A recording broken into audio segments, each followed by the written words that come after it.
আমরা যখন তওবা করি, অনুতপ্ত হই, চোখের পানি ছেড়ে যখন কাঁদি, আল্লাহ যে কত খুশি হয় এটার একটা উপমা হাদিসে এসেছে। সহিহ মুসলিমের হাদিস, রাসূল সাল্লাল্লাহু আলাইহি ওয়াসাল্লাম বলেন, লাল্লাহু আশাদ্দু ফারাহান বিতাওবাতি আবদিহি হিনা ইয়াতুবু ইলাইহি।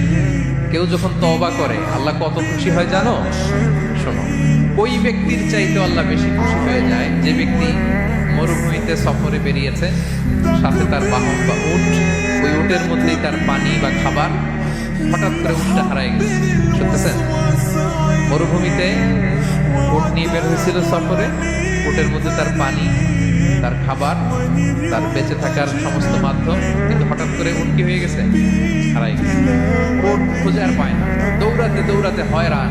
কত দৌড়াবে? ধুধু মরু প্রান্ত, কয়েক ঘন্টা দৌড়ালেই তো সে তৃষ্ণার্ত হয়ে মারা যাবে। দৌড়াতে দৌড়াতে হাঁপাতে হাঁপাতে শেষ, জীবনের আশাও শেষ।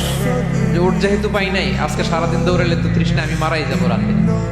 তো জীবনের আশা ভরসা শেষ করে হাঁটতে হাঁটতে হাঁপাতে হাঁপাতে হঠাৎ একটা গাছের সন্ধান পেল। ওই গাছের নিচে যে এত ক্লান্ত, তৃষ্ণার্ত, হাঁপাতে হাঁপাতে ঘুমাই গেছে, হতাশ, আমার বাঁচার আর কোনো হাত নেই, আমার উঠ হারাই গেছে, ওইখানে পানি, ওইখানে ক্লান্ত শ্রান্ত হয়ে তৃষ্ণার চোটে ঘুম চলে আসছে।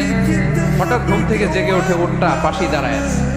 যে ওটার উপরে তার পানি এবং খাবার ছিল, পুরা মরুভূমিতে দৌড়াইতে দৌড়াইতে আবার সন্ধ্যাবেলায় এসে মালিকের সামনে দাঁড়ায়। সে ঘুম থেকে উঠে তাড়াতাড়ি করে রশি ধরে ফেলছে ওটা।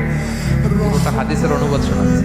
তো ওটার রশি ধরে বেচারা এত খুশি, এত খুশি, এত খুশি যে খুশির চোটে বলতে আরম্ভ করছে, আল্লাহুম্মা আনতা আবদি ওয়া আনা রাব্বুক। আল্লাহ, তুমি আমার গোলাম, আমি তোমার রব। তুমি দয়া করে এই ওটটা ফিরাই দিছো, আজকে তুমি ওটটা ফিরাই না দিলে আমি তো মরে যেতাম। প্রশংসা তোমার।